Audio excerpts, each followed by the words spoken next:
儿女找对象，千万别找这3种家庭，不是迷信。在现代社会，婚姻不仅仅是2个人的结合，更是2个家庭的融合。因此，在儿女找对象时，父母往往会格外关注对方的家庭背景。虽然我们不提倡以家庭背景来判断一个人的品质，但有些家庭环境确实会对个人的成长和婚姻生活产生深远的影响。以下3种家庭，建议儿女在找对象时尽量避免。第一种，重男轻女的家庭。重男轻女的家庭观念在中国传统文化中根深蒂固，虽然在现代社会中这种观念已经逐渐淡化，但仍有不少家庭存在这种现象。如果一个家庭重男轻女，那么不管是儿子还是女儿，都会受到不同程度的伤害。1.1儿子的扭曲三观。在这种环境下长大的儿子，渐渐就会变得三观不正。他们轻则恃宠而骄，重则不懂得尊重女性。跟这样的人相处，你只会觉得很累。王伟是我的邻居，他就是从小生活在一个重男轻女的家庭，他的父母什么都以他为先，忽略甚至打压自己的姐姐。王伟回忆道，我姐姐在我很小的时候就辍学打工了，那时候父母总是跟他说，你弟弟是全家的希望，你要好好挣钱供养他上学，将来他有出息了，你以后才会有更多的保障。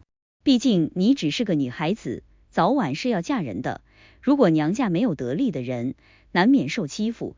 这样的话听得多了，王伟的姐姐对他开始有恨，他觉得是王伟毁了他的人生。即便现在王伟有心修复跟他的关系，他也始终把他当敌人。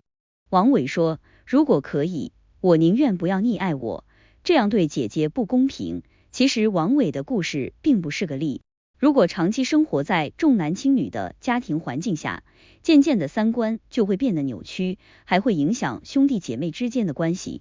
这样的话，将来你有了儿子或女儿，该以何种心态跟他们相处呢？1.2女儿的压抑与自卑。对于女儿来说，重男轻女的家庭环境更是压抑和自卑的来源。在这样的家庭中，女儿往往被视为外人，她们的感受和需求常常被忽视。这种长期的压抑和自卑感会对女儿的心理健康产生深远的影响，甚至会影响她们未来的婚姻生活。例如，小丽从小生活在一个重男轻女的家庭中，她的父母总是告诉她，女孩子不需要读太多书，将来找个好人家嫁了就行了。小丽在这种环境下长大，渐渐的失去了自信，觉得自己不如男孩子。即便她后来通过自己的努力取得了不错的成绩，但内心的自卑感始终无法消除。小丽的经历告诉我们，重男轻女的家庭环境不仅会影响女儿的自尊心，还会影响他们的人生观和价值观。在这样的家庭中长大的女儿，往往缺乏独立性和自信心，难以在婚姻中找到真正的幸福。1.3家庭关系的破裂。重男轻女的家庭环境还会导致家庭关系的破裂。在这种环境下，兄弟姐妹之间的关系往往紧张，甚至充满敌意。父母对儿子的偏爱和对女儿的忽视，会让女儿感到被冷落和不被重视，从而对家庭产生疏离感。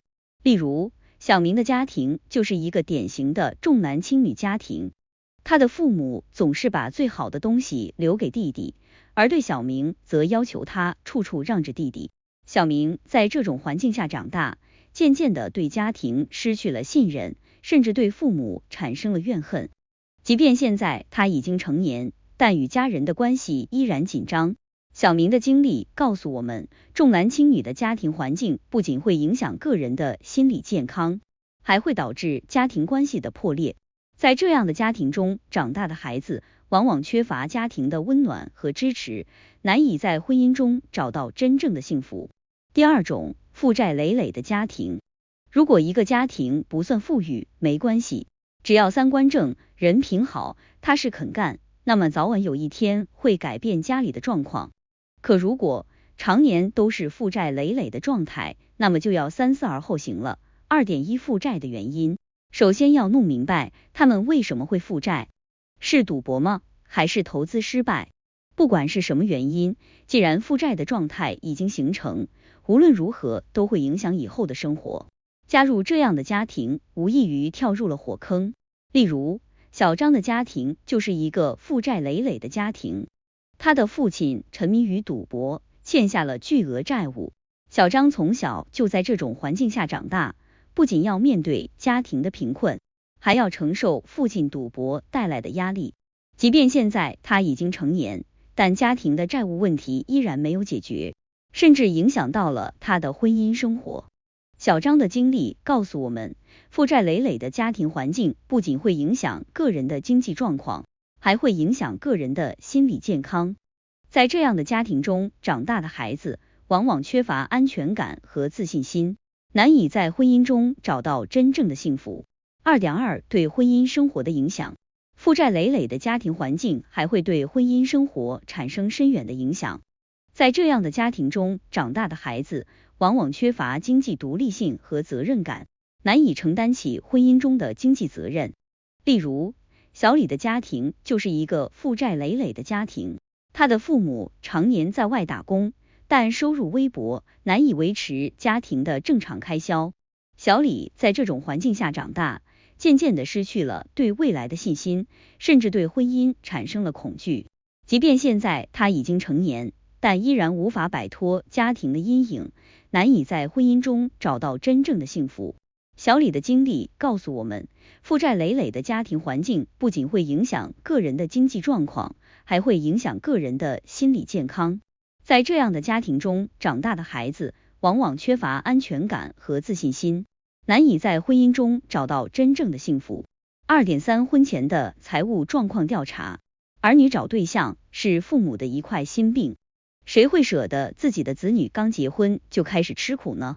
为了避免这种情况发生，最好在婚前就了解清楚对方的财务状况。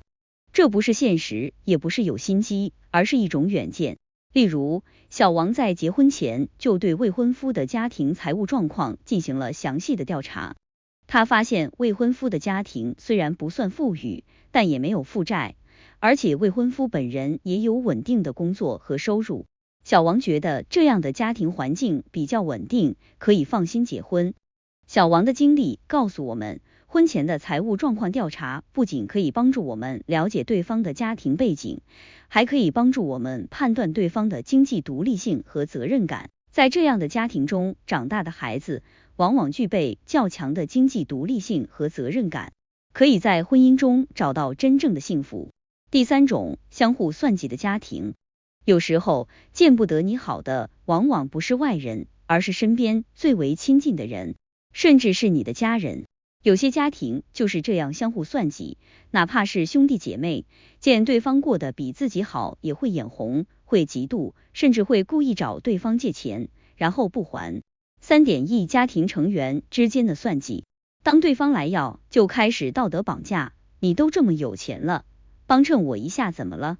如果让子女嫁到这样的家庭，无论怎么高情商，怎么善于为人处事，都难免被人欺负，被人算计。例如，小赵的家庭就是一个相互算计的家庭，他的父母和兄弟姐妹之间总是相互算计，谁也不愿意吃亏。小赵在这种环境下长大，渐渐的失去了对家庭的信任，甚至对婚姻产生了恐惧。即便现在他已经成年，但依然无法摆脱家庭的阴影，难以在婚姻中找到真正的幸福。小赵的经历告诉我们，相互算计的家庭环境不仅会影响个人的心理健康，还会影响个人的婚姻生活。在这样的家庭中长大的孩子，往往缺乏安全感和自信心，难以在婚姻中找到真正的幸福。3.2 家庭关系的破裂。相互算计的家庭环境还会导致家庭关系的破裂。在这样的家庭中，兄弟姐妹之间的关系往往紧张，甚至充满敌意。父母对子女的偏爱和对其他子女的忽视，会让其他子女感到被冷落和不被重视，从而对家庭产生疏离感。例如，小刘的家庭就是一个相互算计的家庭，他的父母总是把最好的东西留给弟弟，而对小刘则要求他处处让着弟弟。小刘在这种环境下长大，渐渐的对家庭失去了信任，甚至对父母产生了怨恨。即便现在他已经成年，但与家人的关系依然紧张。小刘的经历告诉我们，相互算计的家庭环境不仅会影响个人的心理健康，还会导致家庭关系的破裂。在这样的家庭中长大的孩子，往往缺乏家庭的温暖和支持，难以在婚姻中找到真正的幸福。3.3 对婚姻生活的影响。相互算计的家庭环境还会对婚姻生活产生深远的影响。在这样的家庭中长大的孩子，往往缺乏信任感和责任感，难以承担起婚姻中的责任。例如，小陈的家庭就是一个相互算计的家庭，他的父母和兄弟姐妹之间总是相互算计，谁也不愿意吃亏。小陈在这种环境下长大，渐渐的失去了对家庭的信任，甚至对婚姻产生了恐惧。即便现在他已经成年，但依然无法摆脱家庭的阴影，难以在婚姻中找到真正的幸福。小陈的经历告诉我们，相互算计的家庭环境不仅会影响个人的心理健康，还会影响个人的婚姻生活。在这样的家庭中长大的孩子，往往缺乏安全感和自信心，难以在婚姻中找到真正的幸福。总结，儿女找对象，无论如何都要避开以上3种家庭，这不是迷信，而是远见。只有避开这些，才能避开风险，否则会后患无穷。儿女找对象时，父母应该帮助他们了解对方的家庭背景，判断对方的经济独立性和责任感，以及家庭成员之间的关系。只有这样，才能帮助儿女找到真正适合自己的伴侣，过上幸福美满的婚姻生活。